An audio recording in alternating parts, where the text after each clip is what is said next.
we've been going since 2015. Our first project was in Eldoret, and since then we basically have been investing in Tatu City. And the reason we'll come on to, but effectively we've done 7 projects, 3 are fully finished. We also have one going on in Nigeria as well. So, thanks. Okay, Tatu City, for those who aren't aware, is a planned city on the outskirts of Nairobi. It's 23 kilometers to the north in Kiambu County, and it's one of the fastest appreciating areas in Kenya. So one of the things that a few things that we really like is the integrity of Tatu in terms of the building infrastructure, so the process for planning, the regulations around the quality of construction that must be done there, and also their commitment to green space. Okay, so they have 764 acres have already been set aside and gazetted for green space, which is 15% of the total city, which I think is pretty impressive. And the news that we've had for 2025 is that there is now going to be a wildlife sanctuary there. So this is in conjunction with KWS. It will be over 100 acres in size, and I think that, if you look at how the city is growing, green space is under incredible pressure in Kenya. It's becoming rarer and rarer. The pressure all the time we hear on the national park, Arboretum, Karura Forest, etc. But Tatu City are very committed to create more, and so we have a very rare opportunity there. I'll mention this briefly about our construction method. I get asked this all the time. What sets us apart? How are we able to build quickly? How do we guarantee the quality of our buildings? It's quite simply that we build with concrete. Okay, we don't use blocks, we don't use cement, we use concrete. So what we do is we partner with a South Korean company that provides the formwork. The formwork is aluminium. It is built to it's as per design for the project. That formwork is then erected, and then effectively we pour concrete and we go up from there. It allows us to build much faster. A 16 apartment building can be built within 2 weeks in comparison to 3 months with traditional building methods. And if you just flick onto the next slide for me, Patrick, there's a quick picture. This just gives you a rough idea of how it works. Okay, so we do this, create the mold, pour the concrete, reinforcing is all there, and then we go up a floor, just so that you know. Okay? Okay, so the reason why we're here today was to talk about beyond remittances. So some interesting information. So money sent is money spent, as they say. So remittances from the Kenyan diaspora are in the region of $5 billion per annum, according to the CBK. That's an incredible amount. And when you think about, if we go from a previous CBK survey, that up to 80% of that is family support payments. That's a lot. And what we want to try and do is, diaspora Kenyans, we want to try and shift from sending to support to building lasting wealth. And so how do we make this easier for people? So investing in assets, investing in land, investing in businesses is a long way to achieve this. And the main vehicle, I think, for a lot of people will be the Kenya Mortgage Refinancing Company, or the KMRC mortgage, which we want to come on to. This is a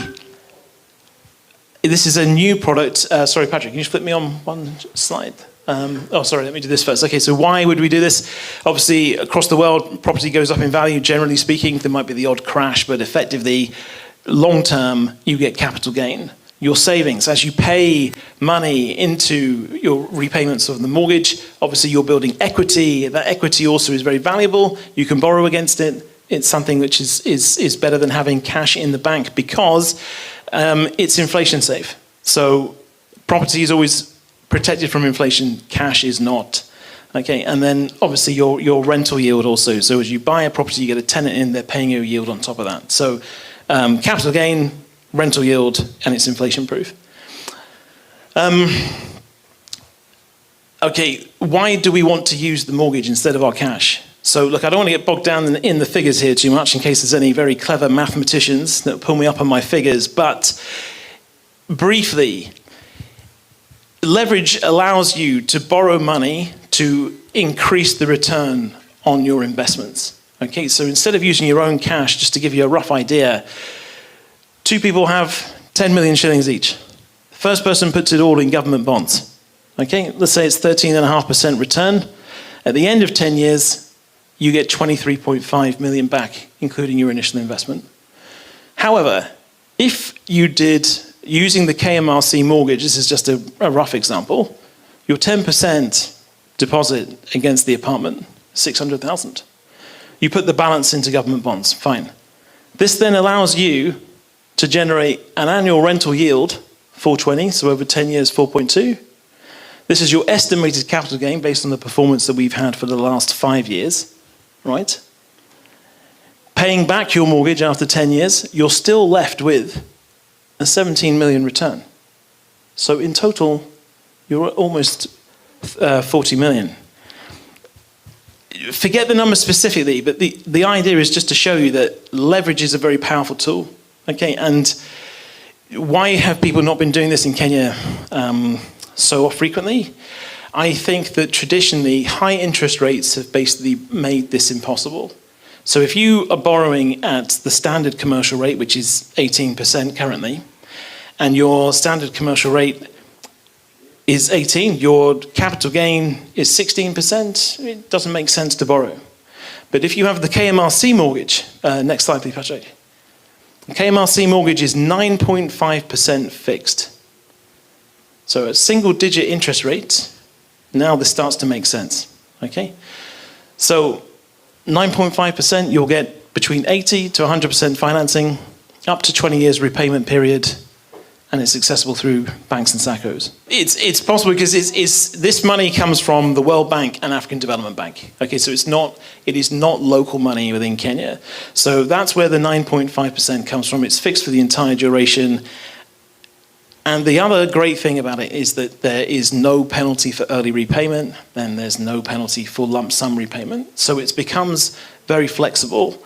So if any of you came to me and said, well, I'd rather take the payment plan, I would urge you to reconsider that, because two things. One is I can give you a better price for the apartment if you take the mortgage, because the bank will pay us in full instead of us lending to you, okay? And number two is that we can sometimes get a little bit overambitious in terms of what is possible for us to achieve on a 2-year payment plan or a 3-year payment plan. If you got this mortgage and it was given to you by the bank for, say, 10, 15 years, but you don't want a loan for 10 to 15 years, you are allowed to overpay this as much as you want. That makes a very big difference. So if you have any tough times, you can ride it out paying the minimum amount. When you get bonuses, or if you get inheritances or whatever, selling off another asset, it'll allow you to pay it down much faster. And there's no penalty, because normally when you take a fixed rate mortgage like this, quite honestly, the bank will want every single installment from you. That's the trade-off, but not this. This is to try and help more Kenyans own more property. So the only rules are that you have to be a Kenyan national, you have to earn over 100,000 shillings a month or equivalent currency net per month, you need to not be over-leveraged already, and you will be approved, I'm pretty sure. Oh, and not be over retirement age, that's the other one, yeah. Next slide, please, Patrick.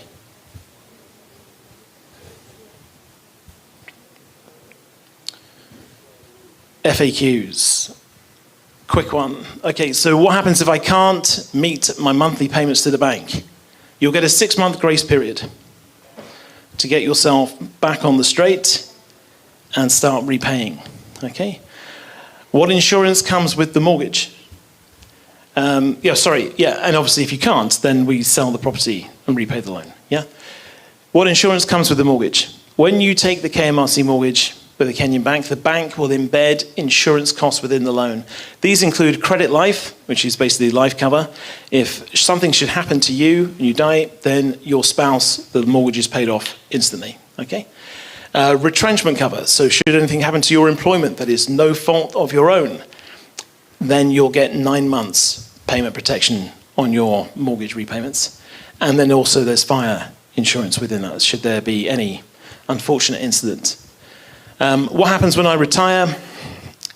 Let's say, I was saying to somebody earlier, but if you're basically, let's say you were 55 and you applied for this, the national retirement age is 65, therefore the maximum you would get is 10 years. The bank will always offer you this loan against your retirement age. So effectively, it will always be paid off before you retire. And can you pay off the loan earlier? As I said, yes, you can.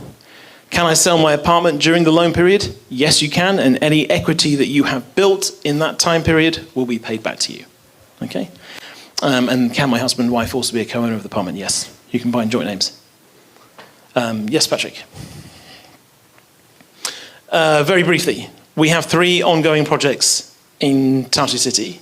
Unity 1, 1-bedroom apartments, 45 square meters, starting from 5.9. Silver Hill, which is our 3 and 4-bedroom townhouses, starting from 36.1, 218 square meters. And Unity Parkside, which is our brand new project, 2 and 3-bedroom apartments, 80 square meters for the 2, 110 for the 3s, starting from 11.8. And the next slide, please, Patrick. Bit cheeky this, but I couldn't help but put it in.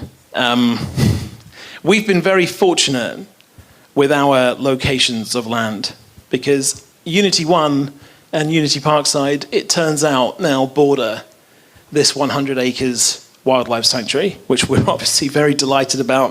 And then this was one was announced earlier this year and properly last week. Yes, this will be pretty good for us, I think, because it's just the opportunity is so rare. And the last one, please, is a big thank you for listening to me.